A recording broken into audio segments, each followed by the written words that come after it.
जैसा कि last episode में हमने देखा था कि चेनपिंग को बचाने की खातिर वे जिन हॉन्टेड फॉरेस्ट में पहुंच गया। साथ ही डाली का गेटकीपर जूरन और मास्टर हान भी वहां पर आ चुके थे। उन्होंने मैडम चुआन को बताया कि उसके लवर ने उसे धोखा नहीं दिया, बल्कि वो खुद डाली का स्कॉलर होने की वजह से दूसरे डायनेस्टीज के लोगों ने उसे बुरी तरह से फंसा दिया, जिसमें उसकी रेपुटेशन बर्बाद हो चुकी थी। साथ ही उसका दिमागी संतुलन बिगड़कर उसने खुद को ही मिटा दिया। जब ये बातें मैडम चुआन को पता चली तब वो इस दुनिया की बेरहमी से हैरान थी। वो अपने गमों में इतनी ज्यादा डूब गई थी कि वो शायद फिर कभी किसी स्कॉलर पर अटैक नहीं करेगी। वहीं दूसरी तरफ चेनपिंग उस फॉरेस्ट से बाहर आते साथ ही उसकी मुलाकात जैंग से हो गई। अब आगे तो इस एपिसोड की शुरुआत में हम देख पाते हैं कि जैंग हाथ धोकर चेनपिंग के पीछे पड़ा है। उससे कह रहा था कि चेनपिंग प्लीज मुझे अपना डिसाइपल बना लो, अगर तुमने ऐसा नहीं किया तो मैं खुद को ही खत्म कर दूंगा और फिर मेरी कब्र पर लिखा जाएगा कि डिसाइपल ऑफ चेनपिंग। जिस पर चेनपिंग कहने लगा कि हम दोनों तो दुश्मन हैं, हम में से जो एक जिंदा बचेगा वो दूसरे की कब्र खोदेगा और मुझे तेरे हाथों अपना नाम लिखवाने की कोई जरूरत नहीं। तो जैंग कहता है मेरी दोस्त, मैं जानता हूँ कि तू मुझ पर रत्ती भर भी यकीन नहीं करता, तो क्यों ना तू कुछ तक मुझे अपने साथ रख ले। मैं फिलहाल कल्टीवेशन की हायर लेवल पर नहीं हूँ, लेकिन मेरे पास ढेर सारा नॉलेज और जानकारी है। लेकिन चेनपिंग तो उसे धक्का देकर आगे बढ़ गया। हालांकि जैंग दोबारा से उसके सामने आ जाता है। वो कहने लगा कि मैं जानता हूँ तुम सुई डायनेस्टी जाना चाहते हो और वो रास्ता तो मुझे आंखें बंद करके भी याद है। सो अगर तुम मुझे अपने साथ ले गए तो इस सफर में तुम्हारा ही फायदा होगा। मगर चेनपिंग तो उसे नजरअंदाज करते हुए अपनी प्रैक्टिस शुरू कर देता है। जो देख जैंग कहने लगा कि क्यों ना मैं तुम्हें गिफ्ट दूं। वैसे भी एक डिसाइपल को अपने मास्टर को गुरु दक्षिणा तो देनी ही पड़ती है, इसे लेकर तुम मुझे अपना डिसाइपल बना लो। ये देखो मेरे पास क्रिएचर ब्लेस्ड मैप है। इस दुनिया में 5वीं रेल्म पर जितने भी कल्टीवेटर्स हैं उन सभी के पास ऐसा मैप लाजमी होना ही चाहिए और ये मेरे वाला मैप तो बहुत ही ज्यादा ऑसम है। चलो तुम्हें ये पसंद नहीं आया तो देखो मेरे पास ये थंडर मिरर है। ये मिरर तो किसी भी ग्रेट सोड इमॉर्टल की सोड ची को ब्लॉक कर सकता।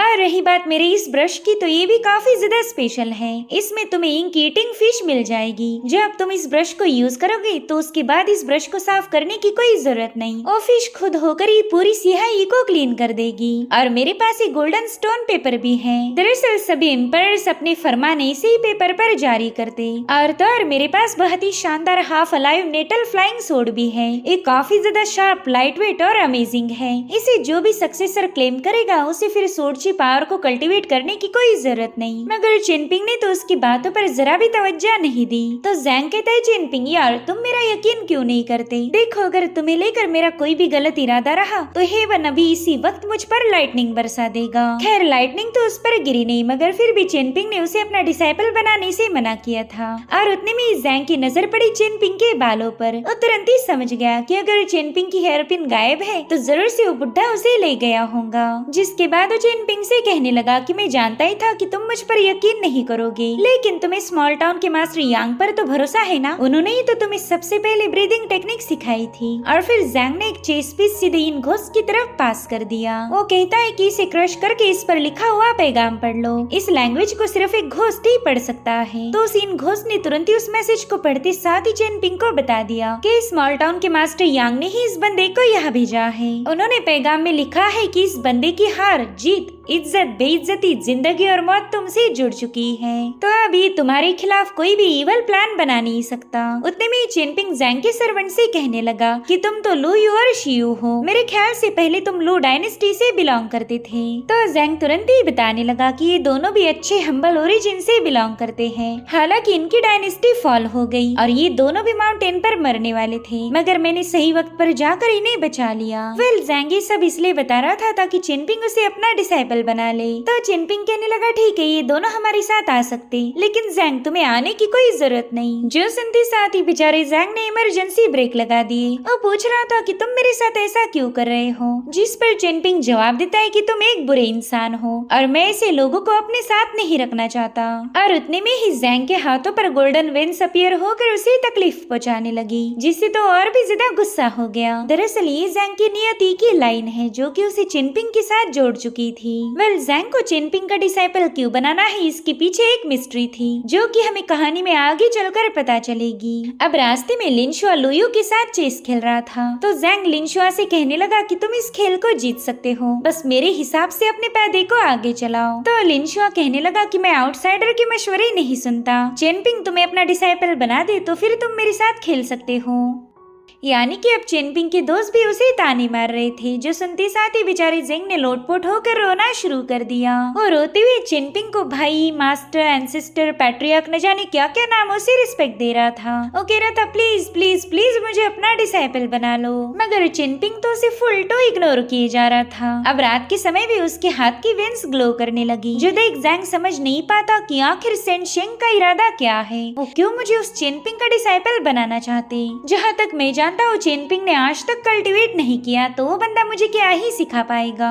इधर ये लोग अपनी जर्नी के लिए दोबारा से तैयार हो गए। शी लुयू से कहने लगी कि समर की शुरुआत तो हो चुकी, मगर फिर भी यहाँ का इलाका अभी भी हरा भरा है। वेल इसके पीछे भी एक सॉलिड रीजन था जिसके बारे में हमें थोड़ी ही देर में पता चलेगा। वहीं पर जैंग चेनपिंग को बता रहा था कि हमने अब एफू पास को क्रॉस कर दिया है, यानी कि हम डाले डायनेस्टी के बॉर्डर के पार चले गए। अब यहाँ से आगे हुयांगटिंग किंगडम है जो कि ग्रेट सुई डायनेस्टी की स्पेशल स्टेट में से एक माना जाता। यहाँ पर पहले शू किंगडम का राज था जो ड्रैगन्स को कंट्रोल कर सकते थे। यहाँ पर जैंगो ने शू किंगडम के बारे में बताना चाहता था, लेकिन किसी ने उसकी बातों पर तवज्जो नहीं दिया। अब थोड़ी देर बाद ये लोग एक टाउन में पहुँच जाते जहाँ पर चेनपिंग को खुश करने के लिए जैंग ने ढेर सारे बर्तन खरीद लिए। उसने एक सिल्वर टेल भी पे की थी, जो देख चेनपिंग जैंग से पूछने लगा कि क्या तुम मुझे बता सकते हो एक गोल्ड एसेंस वाले कॉपर कॉइन के बदले हमें कितनी सिल्वर टेल मिल सकती। तो जैंग कह रहा था कि सिल्वर इतनी सस्ती है कि उसकी काउंटिंग भी नहीं की जा सकती। अरे अब ये लोग एक टेम्पल के सामने पहुंच जाते हैं। यहाँ पर जैंग ने नोटिस किया कि कोई उन पर नजर रखे हुए हैं, मगर जैंग इसके बारे में चेनपिंग को कुछ भी नहीं बताता। वो कहने लगा कि अगर तुम कोई अच्छी सी पोएट्री कर पाओ तो यहाँ का सिटी गार्ड तुमसे खुश हो जाएगा। तो बाओपिंग तुरंत ही अपनी पोएम को दोहराने लगी। साथ ही चेनपिंग कहने लगा कि मुझे तो लगा था इस हुआंगटिंग किंगडम के लोग इमॉर्टल्स की पूजा करते होंगे।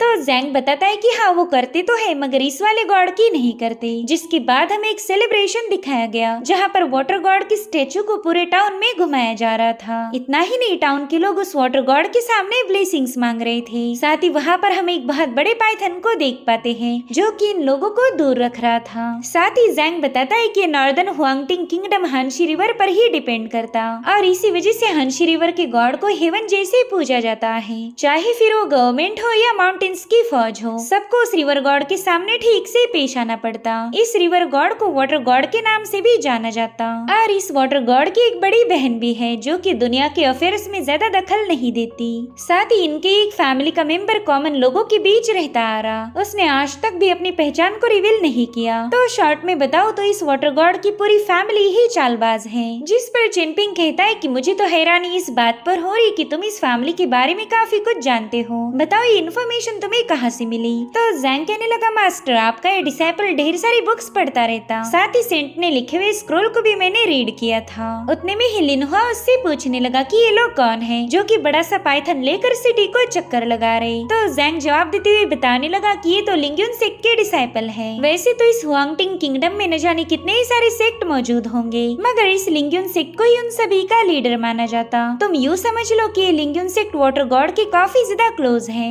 और इसी वजह से टाउन में इनका दबदबा है। खैर हम एकदम परफेक्ट टाइम पर यहाँ चले आए। यहाँ पर वाटर गॉड का फेस्टिवल मनाया जा रहा और उतने में एक मॉर्टल पालकी के सामने आकर लिंग्यून सेक्ट के डिसाइपल के सामने हाथ जोड़ने लगी। वो कह रही थी कि मेरी बच्ची बिल्कुल भी स्मार्ट नहीं, वो एक काबिल डिसाइपल नहीं बन सकती, तो प्लीज उसे अपने साथ ना ले जाए। तभी उस रथ पर बैठी हुई बच्ची अपनी माँ के पास जाने की कोशिश करने लगी, लेकिन वो डिसाइपल उसे रोक लेते हैं। साथ ही उस पाइथन ने उस औरत को भी पटक दिया, जो देखकर वो बच्ची एक इमॉर्टल को काट लेती है। तो उस इमॉर्टल ने गुस्से में आकर उस बच्ची को भी नीचे फेंक दिया। उस औरत से कहने लगा कि तुमने तो शुक्र मनाना चाहिए कि हमारे सीनियर ब्रदर ने तुम्हारी बेटी को अपना डिसाइपल बनाने का फैसला लिया। वो इसे अपने साथ माउंटेन पर ले जा रहे हैं ताकि इसकी फ्यूचर ब्राइट हो पाए। दूसरे लोग तो ऐसी अपॉर्चुनिटी के लिए भीख मांगते हैं और तुम इसे ठुकरा रही हो। मगर वो औरत उनसे बार बार रिक्वेस्ट कर रही थी कि प्लीज मेरी बेटी को रिहा कीजिए। इतना ही नहीं, उसने तो अपना सिल्वर भी उस सीनियर डिसाइपल को ऑफर किया, तो बंदा उसे एक्सेप्ट करके उस बंदी को एक लात लात मार देता है। वहीं पर वो जूनियर डिसाइपल उस औरत को बुरी नजरों से घूरने लगा।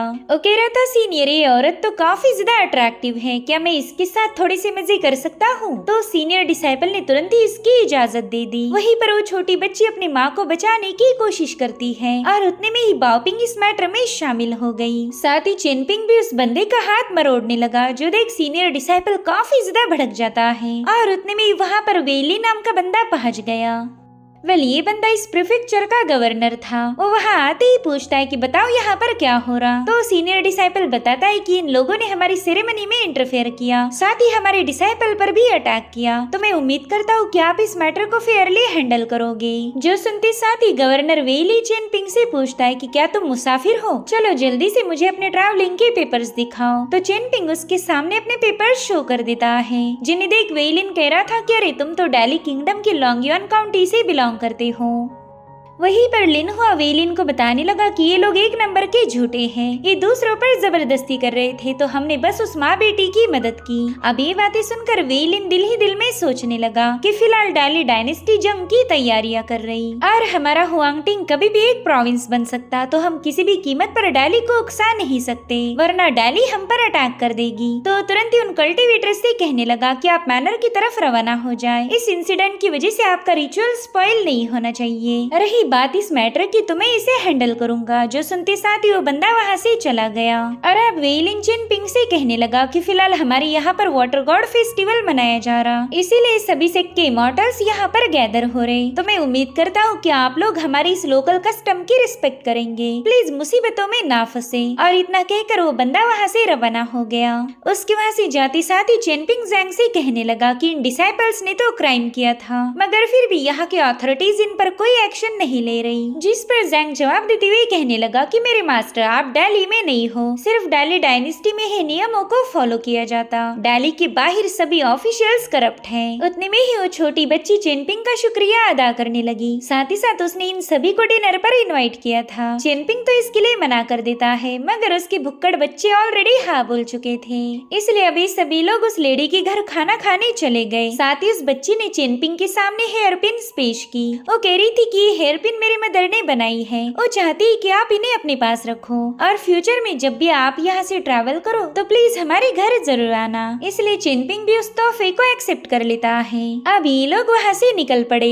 उतने में ही लिनहुआ ने देखा कि ग्रास हॉपर उन्हें फॉलो कर रहा है। वो तो जंप लगाते हुए सीधे जैंग के हाथ में आ गया, जिसके बाद वो एक सिल्वर टेल में बदल जाता है। इसलिए लिनहुआ फटाफट से जाकर जैंग से बात करने लगा। वो कह रहा था कि तुमने इसी सिल्वर टेल को देकर ढेर सारा सामान परचेज किया था और अभी ये टेल दोबारा से तुम्हारे पास वापस आ गई, यानी कि तुमने वो सारा स्टफ फ्री में ही खरीद लिया। जिस पर जैंग कहने लगा देखो तुम ऐसा तो नहीं बोल सकते, मैंने पेमेंट तो कर दी थी, मगर ये सिल्वर उस बंदे के पास रुकना नहीं चाहती थी, इसलिए वो वापस से मेरे पास आ गई। बताओ तो मैं कितनी ज्यादा मुश्किल में पड़ गया, मैं जहाँ भी पेमेंट करता हूँ ये सिल्वर वापस मेरे पास आ जाती है। जिस पर लिनहुआ इम्प्रेस होते हुए कहने लगा कि ये तो बड़ी ही जबरदस्त टेल है, अगर मेरे पास ऐसी कोई टेल होती तो मैं इस दुनिया में कहीं भी घूमने जा सकता था। तो जैंग उसे बताने लगा कि इसे वर्म सिल्वर कहा जाता, इस पर फायर एंड वाटर का कोई असर नहीं होता, अगर इसके टुकड़े भी किए जाए तो भी खुद को बड़ी आसानी के साथ रिपेयर कर सकती। तो चलो बताओ क्या ये सिल्वर तुम्हें चाहिए? जिस पर लिनहुआ खुश होते हुए कहने लगा कि अगर मेरे पास ऐसी सिल्वर होती तो मैं चेनपिंग और मेरे सभी दोस्तों को रोज दावत देता।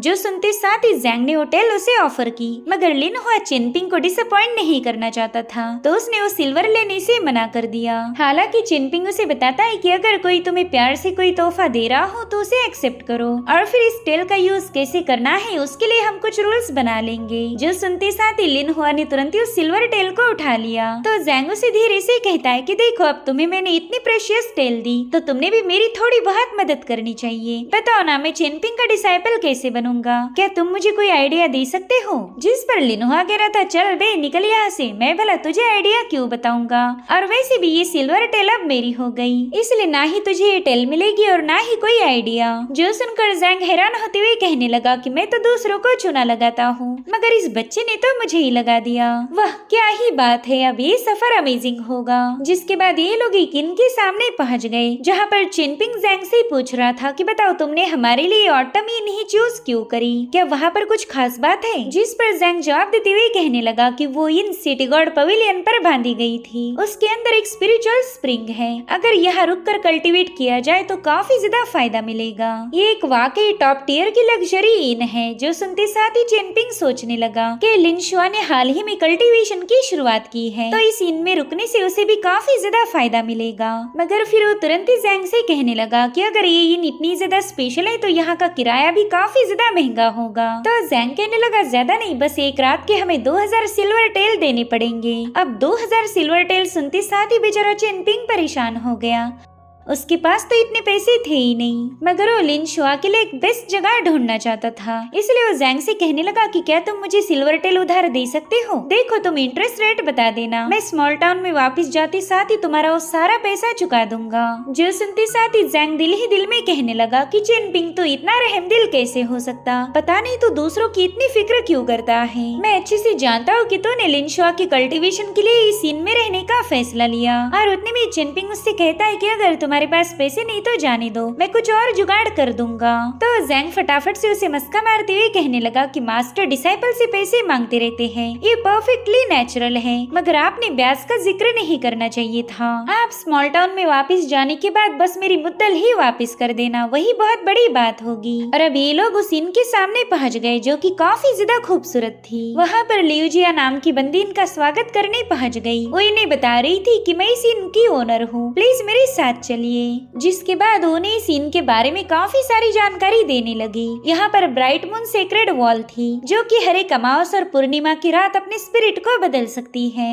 साथ ही वहाँ पर एक लेक था जो कि स्पिरिचुअल एनर्जी से भरा पड़ा है। लियूजिया बता रही थी कि उस पवेलियन में बैठकर कल्टीवेट करने से आप ढेर सारी स्पिरिचुअल एनर्जी को एब्जॉर्ब कर पाओगे। साथ ही यहाँ पर उगने वाले इमॉर्टल फ्रूट्स भी आपको फ्री में मिलेंगे। तो लिनहुआ ने फटाफट से ढेर सारे फ्रूट्स को तोड़ लिया। वो बंदी बताती है कि बस यहाँ का एक ही एरिया पब्लिक के लिए ओपन नहीं, लेकिन चेनपिंग को तो इससे कोई फर्क नहीं पड़ता। उसे तो ये ऑटम इन काफी ज्यादा पसंद आ गई। वहीं पर लिनहुआ भी खुश था कि उसे इतनी शानदार इन में रहने का मौका मिला। और तभी वो देखता है कि उसका सिल्वर तो गायब हो गया, इसलिए वो तुरंत ही जैंग को ढूंढने के लिए रवाना हो जाता है। मगर उतने में ही लिनशुआ वहाँ आकर चेनपिंग पर काफी ज्यादा चिल्लाने लगा। वो कह रहा था कि इस इन में एक रात गुजारने के लिए तुम 2000 सिल्वर टेल पे कर रहे हो, क्या तुम्हारा दिमाग तो खराब नहीं हुआ? एक बात याद रखो, तुम ना ही किसी रॉयल फैमिली के रिश्तेदार हो और ना ही तुम्हारा बाप रईस था, तो ये फालतू के खर्चे उठाना बंद कर दो। और इस तरह से वो चेनपिंग को डांटते हुए गुस्से में वहाँ से चला गया। दरअसल जैंग ने लिनशुआ को इन खर्चे के बारे में बता दिया था और फिर वो चेनपिंग को भड़काने के लिए उसके पास पहुंच गया। वो कहता है कि देखो तो तुमने उसकी ही भलाई के लिए यहाँ पर कमरा लिया और वो तुम्हें ही 4 बातें सुना रहा है। जब कोई हमारी रहमदिली का फायदा उठाए तब बहुत ज्यादा हर्ट होता। तुम लिनशुआ के लिए इतना खर्च कर रहे हो, मगर उस बंदे को ये लगा कि तुमने खुद पर बोझ डाल के गलत किया। अब वो हमेशा तुम्हारी इस एहसान के तले दबा रहेगा, इसलिए तो देखो उसने सारा गुस्सा तुम पर उतार दिया। तुम्हें लगता होगा कि मैं ही मुसीबत की जड़ हूँ, लेकिन क्या तुमने कभी सोचा है कि तुम्हारा ये काइंडनेस, ये रहमदिली दूसरों को नुकसान भी पहुंचा सकती? और सच बताओ तो तुम्हें इसकी जरा भी फिक्र नहीं। चलो मैं तुम्हें एक एग्जांपल देकर समझाता हूँ। मैंने अपना वर्म सिल्वर यूज करके कुछ बर्तन खरीद लिए थे, मगर मेरा सिल्वर मेरे पास वापस आ गया। तो तुम्हें ऐसा लग रहा होगा कि मैंने उस बंदे के बर्तन भी खरीद लिए और उसके पैसे भी छीन लिए। मैं तो काफी बुरा इंसान हूँ, लेकिन असल बात तो ये है कि वो स्टॉल वाला बंदा एक डेस्परेट जुआरी था। अगर मैं उसे असली गोल्ड या सिल्वर देता तो उस पर ही गैम्बल करता, और वो तब तक नहीं रुकता जब तक कि वो अपनी फैमिली को पूरी तरह से डिस्ट्रॉय न कर दे। तभी चेनपिंग उसे गुस्से में पूछने लगा कि बताओ तुम्हारा इरादा क्या है? मैं अच्छे से जानता हूँ कि तुमने मेरे लिए इस पूरे सफर में कई सारे ट्रैप बिछा के रखे हैं, मगर मुझे ये समझ नहीं आ रहा कि ये सब करने से तुम्हें क्या फायदा मिलेगा। कहीं तुम्हें दूसरों को हर्ट करके मजा तो नहीं आता? जिस पर जैंग कहता है चलो मैं तुम्हें एक कहानी बताता हूँ। तुम्हारे जैसा एक बंदा था, उसके पास एक बहुत ही गजब का सील हुआ करता। उस सील पर लिखा था द वर्ड वेलकम स्प्रिंग। सो चेनपिंग अगर तुम मुझे अपना डिसाइपल एक्सेप्ट करो तो इसमें हम दोनों का काफी ज्यादा फायदा होगा।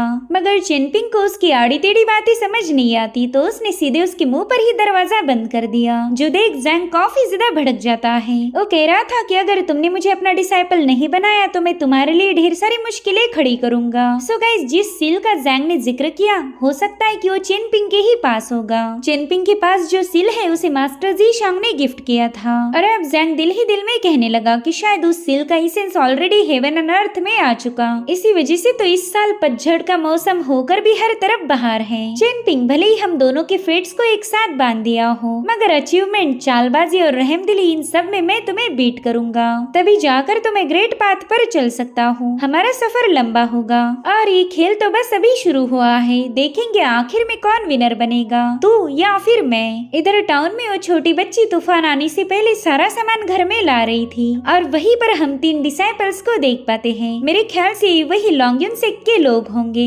इधर चेनपिंग अभी भी जैंग ने कही हुई बातों के बारे में सोच रहा था कि तुम्हारे अच्छे इरादे दूसरों को नुकसान पहुंचा सकते, मगर तुम्हें तो इससे कोई फर्क नहीं पड़ता, चाहे तुम्हारी वजह से कोई कितना भी हर्ट क्यों ना हो। और उतने में ही चेनपिंग अचानक से टाउन की तरफ भाग निकला। उसे जाता हुआ देखकर लिनहुआ को ये लग रहा था कि शायद चेनपिंग लिनशुआ की पिटाई करने जा रहा, मगर यहाँ पर बात तो कुछ और ही थी।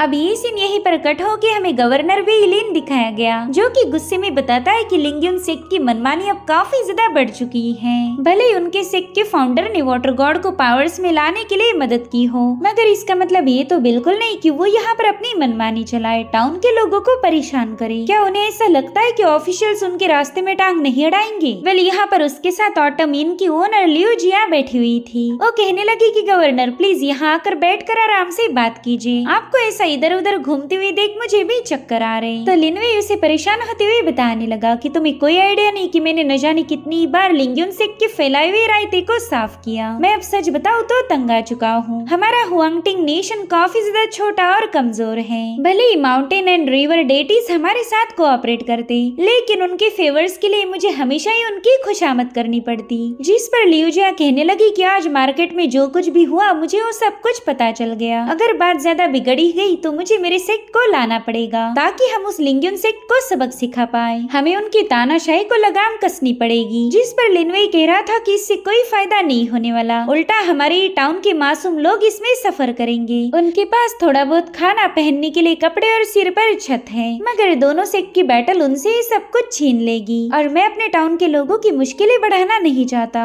इसलिए मैं अब वाटर गॉड के साथ ही बात करूंगा ताकि वो यहाँ के लोगों की जिंदगी को थोड़ा सा आसान बना सके। मैं उनसे थोड़ी सी फॉर्चून की मांग करने वाला हूँ, मगर इसकी कोई गारंटी नहीं कि वाटर गॉड हमारी मदद करेगा। मगर अब उसके सामने भीख मांगने के अलावा हमारे पास और कोई ऑप्शन नहीं। उतने में लियूजिया उससे कहने लगी कि क्यों ना तुम डाली डायनेस्टी से मदद मांगो। मैंने सुना था वो लोग अपनी प्रजा पर इतना जुल्म नहीं करते। हालांकि लिनवे इसके लिए मना कर देता है। वो कह रहा था कि डाली डायनेस्टी भी कोई दूध की धुली नहीं। वो जिस दिन यहाँ पर आएंगे यूँ समझ लो हमारे लिए वो कयामत का दिन होगा।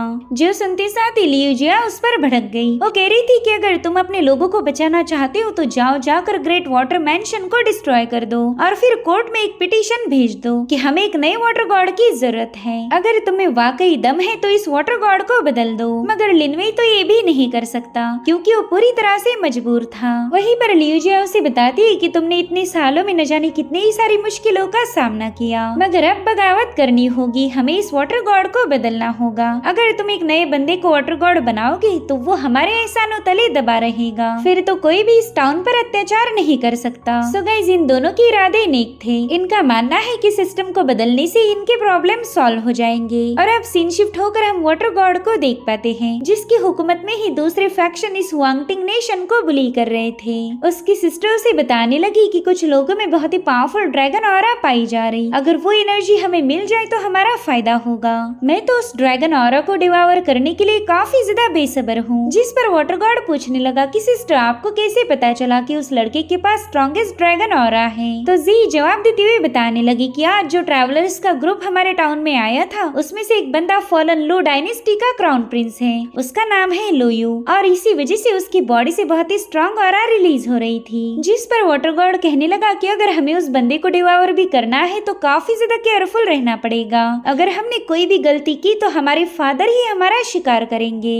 वैसे भी इस दुनिया में डाली का इन्फ्लुएंस बढ़ता जा रहा, तो हमें बस अपने सर्वाइवल के बारे में सोचना चाहिए। इधर चेनपिंग काफी तेजी के साथ भाग रहा था। दरअसल वो उस फैमिली के पास जाना चाहता है जिसकी आज उसने मदद की थी, मगर वो घर इनसे काफी ज्यादा दूर था। इधर वो छोटी बच्ची दरवाजा बंद करने वाली थी कि तभी लिंग्यू सेक के डिसाइपल वहाँ पर पहुँच गए। वो कह रहे थे कि उस बेवकूफ बंदे ने आज तो तुम्हें बचा लिया, मगर वाटर गॉड को ये बात पसंद नहीं आई, इसलिए उन्होंने ही हमें यहाँ भेजा ताकि सबको पता चल सके कि वाटर गॉड के खिलाफ जाना कितना ज्यादा महंगा पड़ेगा। और इतना कहते साथ ही उन लोगों ने घर का दरवाजा बंद कर लिया। वही दूसरी तरफ वाटर गॉड अपने सिस्टर को बता रहा था कि हमारे इस नेशन में हमें तबाही मचानी पड़ती, तभी जाकर तो सबको पता चलेगा कि हम ही असली वाले फ्लड ड्रैगन्स हैं। अपना दबदबा बनाए रखना पड़ेगा। और वैसे भी इस नेशन में ना ही हेवनली लॉज है, ना प्रिंसिपल है और ना ही रहमदिली, इसलिए हम यहाँ पर जो मर्जी आए वो कर सकते हैं। इधर चेनपिंग को याद आ रहा था कि उस छोटी बच्ची ने उसे कितने प्यार से तोहफे दिए। वो पूरे दिल से दुआ कर रहा था कि वो बच्ची सेफ होनी चाहिए, मगर जब चेनपिंग वहाँ पहुँचा उसके सामने दिल दहला देने वाला नजारा था।